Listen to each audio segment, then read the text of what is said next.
It's time. It's that time of the week. Here we go. We've got everything lined up and ready to go. It is time for Tech Talk. It's time now for the latest news on what's hot and what's not in the world of technology with Mathew Dickerson on Tech Talk.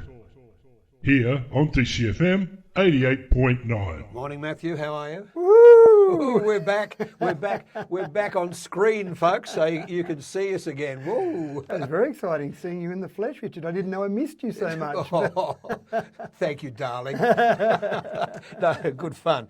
It is good to be back in the studio and having things phone. I mean, I don't mind doing phoners, but dear me, face to face is much better. All right, let's kick off. Censorship.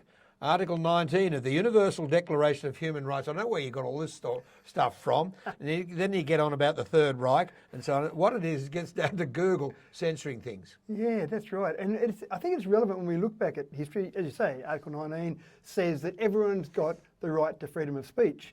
But we look at that and you've seen some abuses throughout history. And the reason I picked on the Third Reich was obviously a very good example of propaganda. Good example, yes, very good. Back in 1933, they created a ministry for propaganda, and Goebbels, of course, was in charge of that. But even just the audacity to call it a ministry of propaganda, at least be a bit subtle about it, but Hitler wasn't. He just said, we're just going to put out propaganda.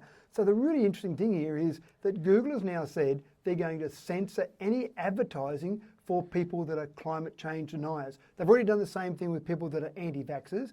If you're spreading misinformation via Google's YouTube channel, and it doesn't matter whether it's misinformation related to climate change or vaccinations, they will stop you from generating any revenue from that. The really interesting part here, Richard, is you and I might say climate change denial, that's wrong, but where's the line that you draw? If someone puts a YouTube video up that raises questions about climate change, what's the best way to approach it? Oh, is that blocked or is that allowed to go through as debate? Is that allowed to go through as questioning? And that's the problem you have when you have any censorship. We can all agree that something is bad, but where do you draw the line? Indeed, and someone has got to draw that line. Correct. And their bias will obviously be included in that. So if you've got a vaxxer who's doing the anti-vaxxer, obviously they're going to put a line through it. That's right. Now, they use algorithms to do it Yes. initially because there's too much content that's uploaded to YouTube for any number of humans to do it. But obviously an algorithm first assesses it, and then there will be some humans looking at it as well. And obviously there's a review process there. But it is interesting. Finally, we've got some of these social media giants being called to account. But then I think there's a fair bit of pushback in the other direction to say, okay, censorship, that sounds bad. As soon as you say censorship, it seems like you're restricting your freedom to actually say what you think, to have an opinion. So I don't know where this is going to go. I think it's a good move because there's a lot of misinformation out there. And I think some of these people that say things against climate change or against vaccination, they know what they're saying is wrong, but it generates hits. And that's the thing, it generates revenue for them, which is why they've targeted straight to, they're stopping the ad revenue from this information. Which makes sense. All right, the United Kingdom generating almost as much solar power as we're generating in Australia. I find this story staggering. How do they do it? I lived in England for a while, mate, and every time you saw the sun, you celebrated. That's right. Like you saw it about once a month if you were lucky. Well, to give you an idea of the comparison, I picked on London and I picked on Sydney as That's two where I places lived. to get an average number of hours of sun for the year. London is around about 1,500 hours of sunlight a year. That's obviously sun in times of when you've got the right season, but also no cloud, compared to Sydney on average is about 2,500. So we've got a huge advantage in Australia, yet we're only generating about 19 terawatt hours a year from solar power. England's generating 13 terawatt hours. So it's less than here, but we've got 32 times the land mass and obviously significantly more sun. So England's going quite well. Where we really get smashed by England is in wind power.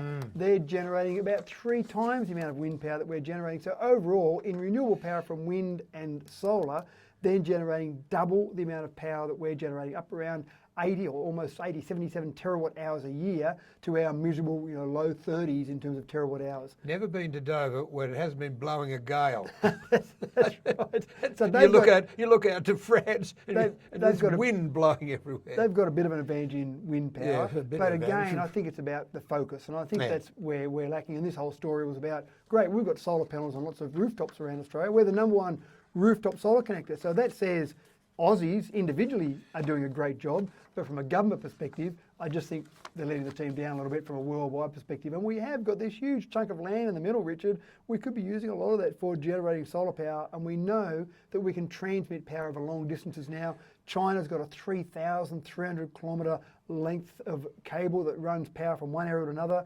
We talked about it last week, an undersea cable from England across to Norway, over 700 kilometres underwater. So we could have all this solar power generation in the middle of Australia and transmit it to other parts in Australia or outside Australia. And make money. And make money. Make Make it an export. Make it an Now export. you're talking. Yeah, now we're talking. Hello, China, who's just imported 500,000 tonnes of our coal because they haven't got enough electricity to fire up Shanghai and Beijing at the moment. Yep. But that's another story. But you've got those countries above us too, PNG, Indonesia, Thailand, a bit closer than China where we could get some power to there. But anyway, look, England going well with their renewable focus, and it just, I suppose, highlights that we're not going quite so well. Not quite so well. Okay, Unbreakable Glass. Are you fair dinkum? Almost. Oh yeah, I knew that it. Three times tougher than the best glass we've got, 5 times more fracture resistant. And the way the scientists have done this is, so often happens, Richard, they looked at nature and they found the inner shell of a mollusk, and they found that that was hard but flexible, which kind of sounds like it's counterintuitive. How can it be hard and flexible? And what nature has done with a mollusk is they've said, we'll put small shards of tough material and small shards of flexible material so it can be flexible but also tough. So scientists looked at that. Now we've got laminated glass, but that's just a sheet of glass with a sheet of acrylic and another sheet of glass stuck together. But what they're doing now is they're taking very small shards of glass, very small shards of acrylic, and basically gluing or sticking them together so that it's still tough on the outside, it's still got that tough exterior surface, but it can flex. So this would be a piece of glass, literally glass, that can actually flex. When we talk about that on the front of a smartphone, much less likely to break when we drop it, or we drop our keys onto it, or we hit it with something hard. It's still got that hard external surface, not going to scratch easily, but it can be flexible. So that would be fantastic for people. So many people I see with smashed screens. Oh yeah, indeed. Oh, in your business, yeah, all the time, smashed screens. Yeah. And finally, I can't believe this. I cannot believe this. A fan-equipped gaming mouse. Fair ding. Is that to stop just sweaty hands? It's for gamers mainly. You and I probably don't sweat that much when we're using our mouse, but we're not sitting on a computer for 8 hours solidly working away with our mouse playing some game. And when we see that Twitch has reported, or Twitch has had a data leak, where people are earning up to US 9.5 million for playing games over a 2-year time frame, then obviously there's some people that are working pretty hard while they're playing their games. The solution here, this is a Zephyr Pro mouse, is a dedicated gaming mouse, looks pretty, got LED lights around the bottom of it. Most importantly, it's got a web-like structure on the back of it where you rest your palm, and that's where it's got fans inside there to blow air onto the palm of your hand to keep your hand cool while you're playing your game. You didn't know you needed it, Richard. You didn't know you needed it, but now you know it exists. You can't wait to get one. Actually, it wouldn't be bad in here because have a look. Have a look. There's another one over there. Anyway. So this is the sort of thing that a gamer needs. Apparently, it's very popular. It's only just come out, but they're selling like hotcakes. And again, for gamers, they do get very sweaty hands because they're working so hard, but also the tension, the stress while you're playing those games actually works up a sweat in your body. Yeah. So fascinating. I didn't know I needed it either, Richard, but gee, I better go and get one now. Yeah, I think so.